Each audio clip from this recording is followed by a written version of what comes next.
Hi, David. Hey, Rick. So, how long have we known each other? 100 years, 1,000 years? 1,000 years. Yeah, I was Egypt, Pythagoras. We studied there. You know, we're joking, but we're serious. Yeah, we're serious. Who are you? A sentence or two or three. Okay, Who's David Cochrane? I am Rick Levine, born a month later, with your Aries stellium moved into Taurus. That's who I am. So, Rick and I have a lot in common. I mean, we're both in the Pythagorean tradition, doing astrology. We've talked about our personal history, so many parallels. But what I am, I guess two hats, okay? Hat number one that people know about is the software development, so I do that. Hat number two. And that software development is long time and serious. I mean, we're talking Kepler software. Yeah, we're talking working 8 hours a day at software development, 6 days a week for 35 years, having a team of people that we manage, and employees come and go. Yes, now this is heavy duty, serious commitment and undertaking. Yeah. Serious? You want to talk about serious? The serious software. So that's enough of a hat for anybody, but being a glutton for punishment, you know, I'm also an astrologer, and I call it vibrational astrology. It's built from harmonic astrology. And I'm also very research oriented. I think that kind of sums up my whole life. I don't think there's much else left. Okay, and since this is a mutual interview, yes, this is where you ask me a question. Thank you for telling me. So Rick, yeah, who are you? Got me. No, I don't mean metaphysically. Let's just keep it simple. Well, obviously, I am you a month earlier. I'm your older, smarter brother. I think his younger, smarter brother is what you are. I like you, have been doing astrology, close to forever. And like you and many of us who do it, I never learned astrology. I just kind of remembered it. Yeah. It came way too naturally.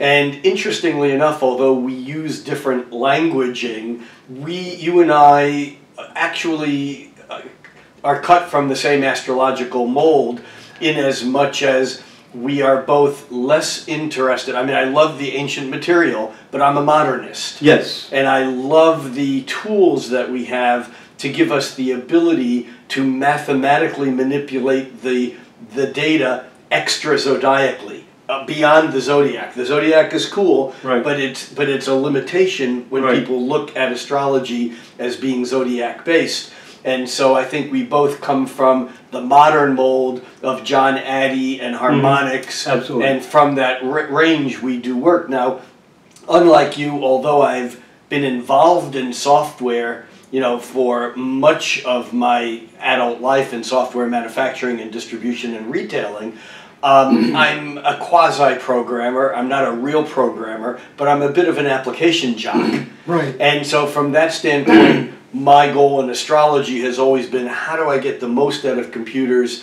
to get to where we're going? Right. And so it's still, we end up at the same place. Yeah, and that's why I really am the Taurus version of you. Taurus not in the sense of, bovine on the fields, but Taurus in the sense of, let's manifest this, let's get the thing debugged. Let's turn the idea into reality. Let's turn it, keep it pushing forward. And also the empirical emphasis, the research. How do you know that's really true? And of course, we tremendously overlap. I mean, but unlike you, if I need to make data up, I'd be happy to. And you do pioneer philosophically more than I do, at least in your lectures. You bring together the history and the psychology and the different movements. But interestingly enough, that in itself is research. Because a lot of what I do is gathering the pieces of information and then weaving from it, and it's not numerical research, although I've done some of that too. I mean, as a BA in psychology, my most hated class in 4 years of undergraduate work were my 2 statistics classes. Yeah. That's not what you can. Those were my favorites. No, I got it. No, again, I would say, if I needed to prove a point, I would just make up numbers. Yeah. So we're so similar. We're almost like a continuum, Yeah. So there's a lot of overlap and a lot of similarities. So say something else about things you've done. you know, your website activity. You started with the Star IQ, and well, Jeff and I pioneered Jeff Jower and I pioneered online astrology with one of the first serious major, you know, sites. Exactly. And we were publishing upwards to about 40 to 50 original articles a month. I mean, from astrologers that were the A-team of astrology. We had a daily column written by Ray Merriman, a weekly column by Rob Hand. We had the A-team, you know, and it was great until the stock market, the tech market in 2001, and basically Star IQ still exists as my website, but it's an unloved, undernourished child, and most of what I do these days is on YouTube, Facebook, and Patreon. Patreon is the place where I use as my paywall for my subscriber base, because I do free videos like this that we're going to be doing, doing now. I distribute videos, but I also have a whole range of videos that is what I use to make my living aside from seeing clients. I wrote a daily horoscope for 17 years, 1,200 words a day, 7 days a week, never missed for 17 years. And I'm done with that. I still have my finger in that pie. I'm helping the editorial process there, and I'm still writing a little daily overview, blurb. But I've basically shifted into teaching more and doing more video production, and that's where the future is. And I've spent the last year, since I've quit writing dailies, learning a whole new platform, of tools. Including Zoom for online meetings, including Patreon for my paywall, including Adobe Premiere and After Effects, and I am a serious photographer, so I already knew Photoshop. But I've moved from Microsoft Word as my single point of entry to the world to these audiovisual tools that are very exciting for me. Yeah, well, this is the cutting edge of communication. I mean, in the old days, you needed paper and a pen, or a typewriter and paper. But now we've got visuals and different editing tools, and we're both old enough to have been a part of history, and we're old enough to be called historical. We're historical, and one of the historical things you did is creating that very active, high-level website of Star IQ. That was pioneering at the time. Yeah. And the other thing is that you and Jeff got connections for large distribution through booksellers and things. That's right. Like that. Jeff and I wrote 8 years of annuals for Barnes & Noble. It was Sterling Press is owned by Barnes & Noble. And although they were your astrology guide for 2006, 7, 8, 9, 10, 11, 12, and 13, these were 150,000 word books. And Jeff and I developed a language of including real transit astrology in the sun sign form, so that people getting it, and I can't tell you even today how many people I bump into at conferences. We're at the NCGR conference in Baltimore here on Labor Day weekend of 2019. I can't tell you how many people I bump into who say, I got into astrology because of your and Jeff books. I read them all and studied them and cover to cover. And so, that was, Linda Goodman was an important impact in my first taste of astrology. And I love Chris Brennan, who says that daily horoscopes are the gateway drug to horoscopic astrology. So this is one way in which we complement each other, is I think you've reached out more through the written word, all of these dailies you've written, all of the book distribution, the connection with Barnes & Noble, the setting up of Star IQ. I've been more involved in, I guess, 2 aspects. One is information services. We need to calculate these things. We need the interpretations. And working with customers day and night, so if they're doing zodiacal releasing and the loosing of the bounds according to Valens versus whoever, even though I don't use those techniques, I'm programming them and working with our other programmers for every possible option. So historical people I never heard of had some option for how to calculate the part of mother if it was nighttime versus someone else. All of those details, night and day, we're like the little cobblers making shoes night and day. And we've had a lot of brilliant programmers.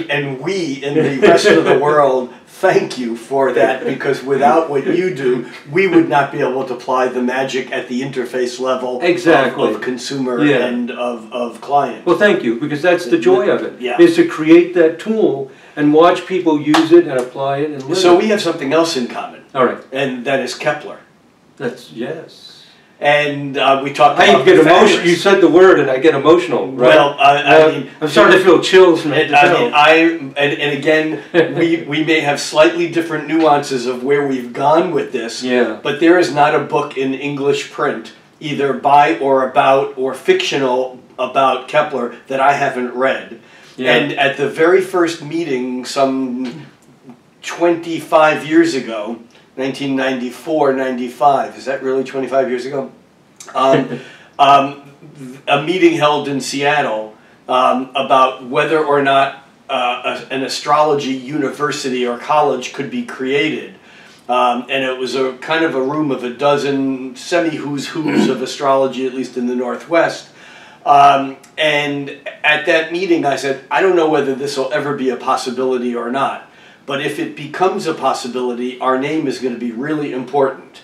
And I think that since astrology has been excommunicated from academia, we should reclaim our space almost like by a Trojan horse, so that, for example, if we were the Kepler College of Astrological Arts and Sciences, as an example, then if this became manifest, there would be no way for that not to be acknowledged and for Kepler to then gain his rightful place in academia instead of being the father of modern astronomy, who was also superstitious like people of his times and still believed in that stupidity of astrology. Instead, we get to see that was his genius, and his astronomical discoveries were basically because of his astrological drive to get to the accuracy. But we're reclaiming the truth of that history. And so from that point of view, you were much more like Kepler, because like Kepler, you are striving for the accuracy of calculation, which is what Kepler did. Right. His war with Mars, as we call it. Rick knows what I'm talking about, right? Do you know what he said the night that he actually recalculated the orbit of Mars with his new formula, and he found that Ptolemy's orbit was off by 8 minutes of arc a year? Yes. I don't know what he said, but he said, I have touched mountains, and it is tremendous what they belch forth. I have robbed the secrets from the ancient crypts of Egypt. I mean, this was a guy who was like, oh my God. And people don't get. They don't get that. He wanted to know the mind. Sorry to interrupt. Oh, no, you're the mind of God. I'm interrupting you now. Yeah, what do you think about I don't know, Rick.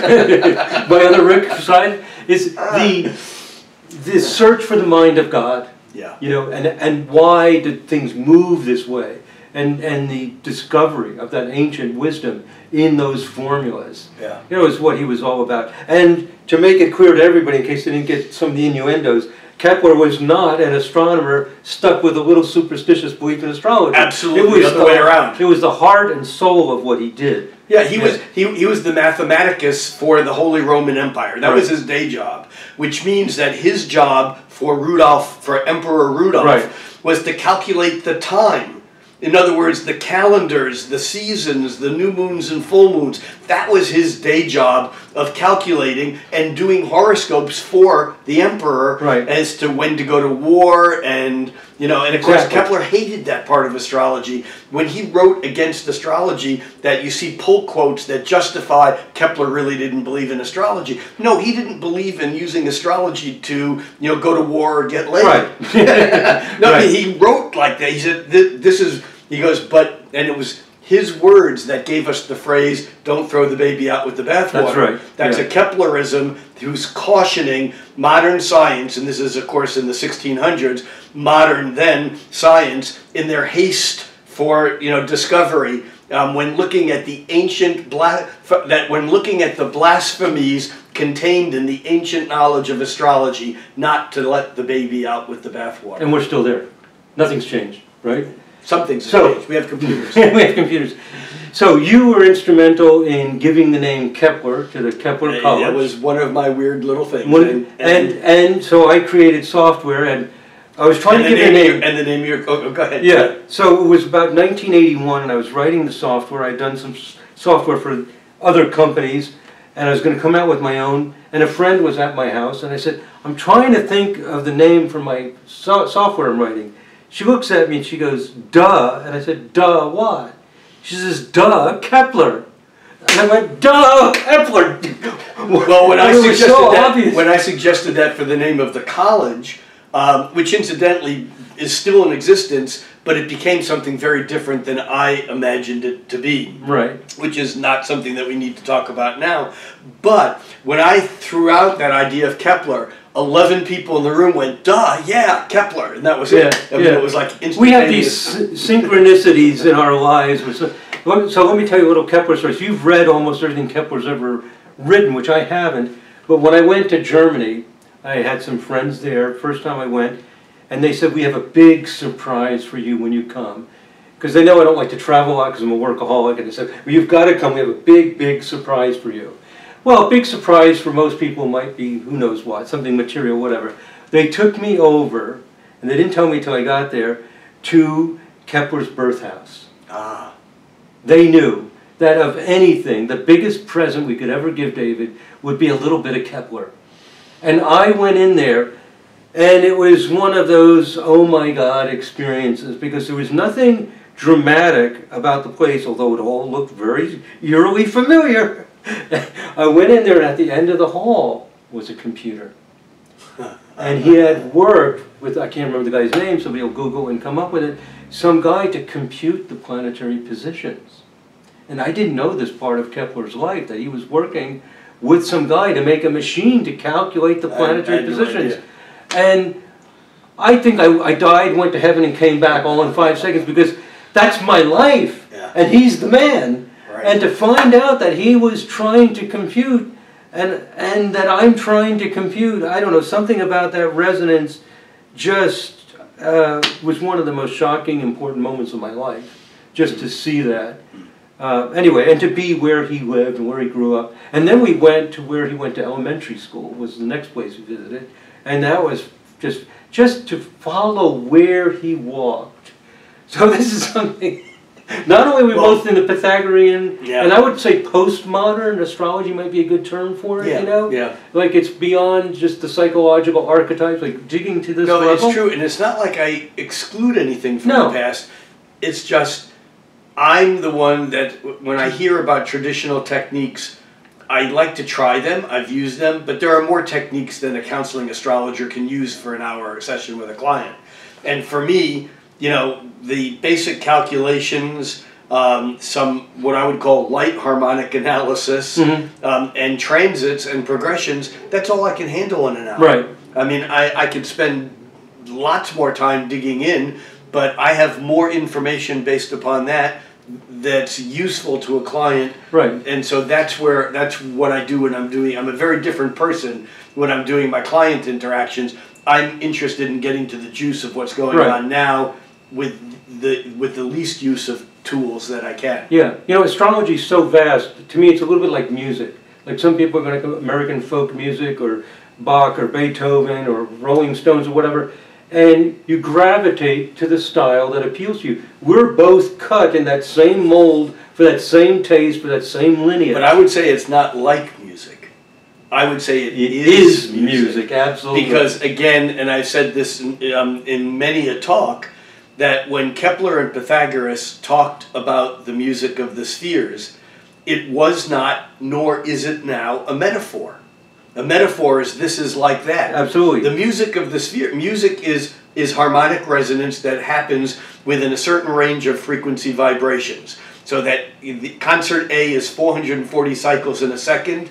Concert moon is 13 cycles in a year. Exactly. And we can't hear it with our ear, right, but we dance to it because it's music that's non-auditory, but it's not like music. And that's why I like to call the form of astrology I do, which is built on what John Addy and Eberton did, but it's taken on a life of its own. Yes.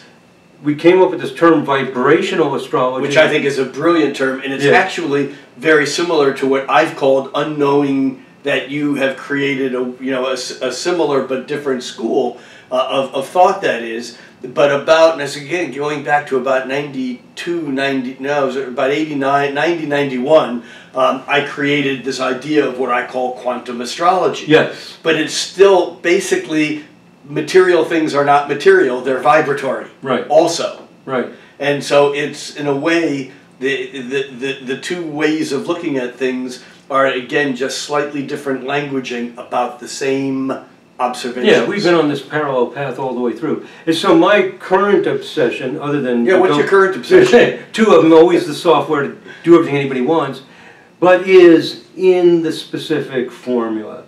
You know, finding out what happens when people are in accidents. We're working with Giselle Terry, the psychotherapist. She's got 40 or 50 clients with recorded birth times. What is in the charts of the anorexics? How did it develop? When the full-blown episode comes out, or somebody is schizophrenic and they start walking on the streets naked, what's triggering it? How is it happening?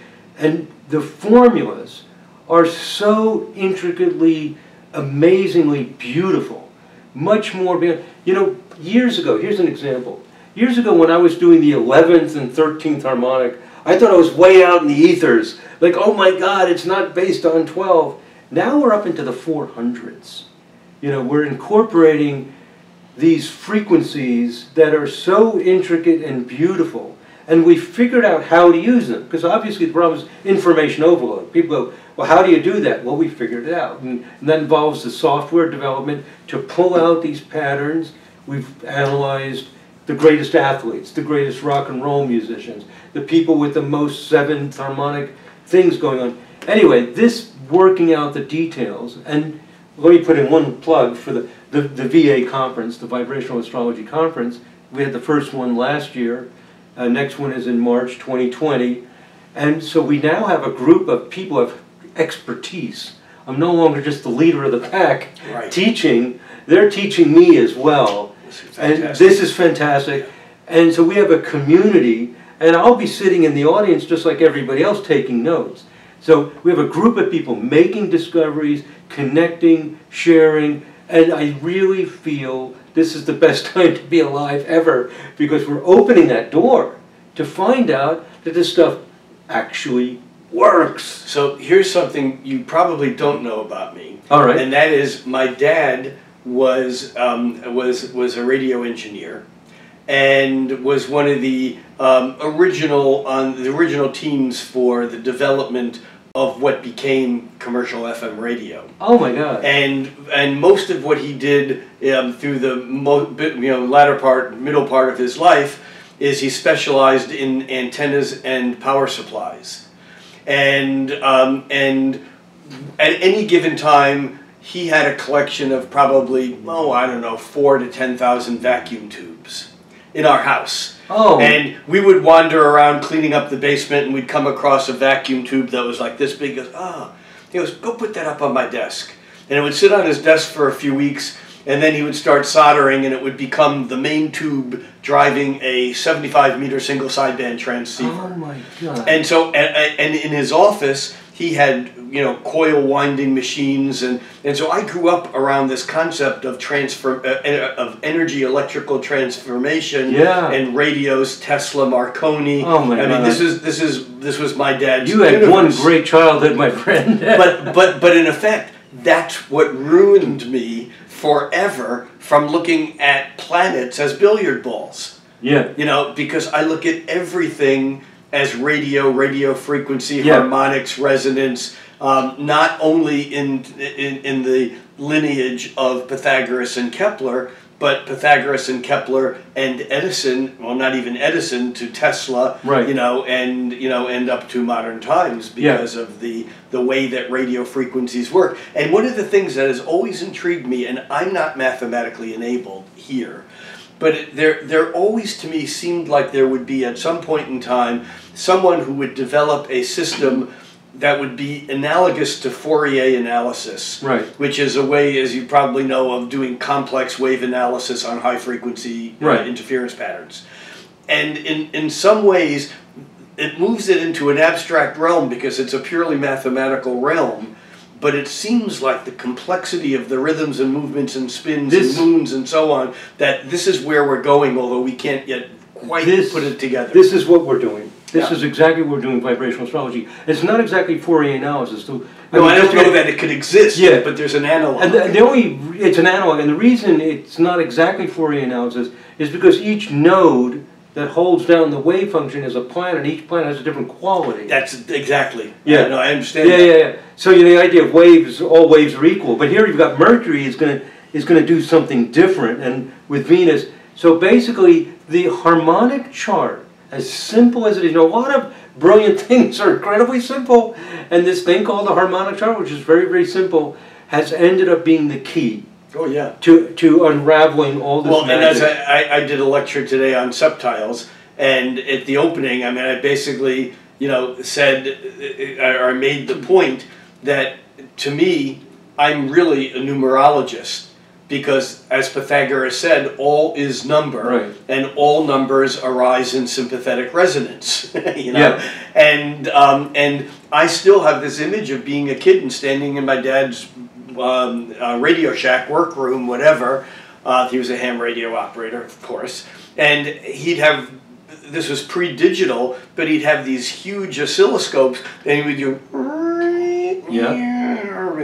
and these patterns would change, and that's still, when I look at a chart, I see, when we look at harmonic analysis, we're looking for the spikes, in the oscilloscope, that although we're doing it digitally, that was being done. We're doing the same thing your father did. Yeah. It's amazing how deep this heritage goes and how it gets picked up through different people in our families, and so your dad was a big part of this whole lineage. And let me add one important thing to this. This is where I'll do the Taurus stellium anchor part to this. We'll call it, in classical Taurian fashion, the proof is in the pudding, right? So all of these models and the ideas of all these waves with radio receives and stuff obviously works. We turn on our radio, we turn on our TV, we turn on the internet. Those waves actually are useful and applicable. Absolutely. And and we all live by, we turn on our lights, all this stuff. So it's mystical, it's intriguing, it's awe-inspiring, and it works. Where we're headed with astrology is the same exact place. We're going there, man, and we're going there fast. And just like, before something's, was it Benjamin Franklin or somebody said something about before something's invented, everybody doesn't believe in it, and then once it's invented, everybody says, oh, I could have told you that. That's right. Well, it's William Blake saying, what is now proved was once only imagined. The same so exact we're coming to the end of our time. Yeah. Where can people find out more about vibrational astrology? I know you have a huge library of teaching material that I think is important for people to know about. Yeah, exactly. So go to youtube.com, type in David Cochrane, Cochrane, type it in there, go to my channel. I've got 300 videos, and one series of them is on harmonic astrology and vibrational astrology. And the other thing is, if you ever get a chance to come to North Florida, Gainesville, Florida, in late March is usually when we have it, you will meet all of these vibrational astrologers. We got to have you over there sometime too, Rick. I actually am considering. We'll talk about that. Yeah, so those are the main two things. And how do they get a hold of you, Rick? These days, best place to find out what I'm doing is either go to YouTube and search Rick Levine Astrologer, or go to Patreon, and that's patron with an E, patreon.com/Rick Levine, and that's the best way to find out where I am and what I'm doing. This has been really fun. This is totally awesome. It's like, I don't know who's been interviewing who, but we should do this more often. we really need to. So, yeah, it's my soul brother here. So, all right, man. Good. Okay.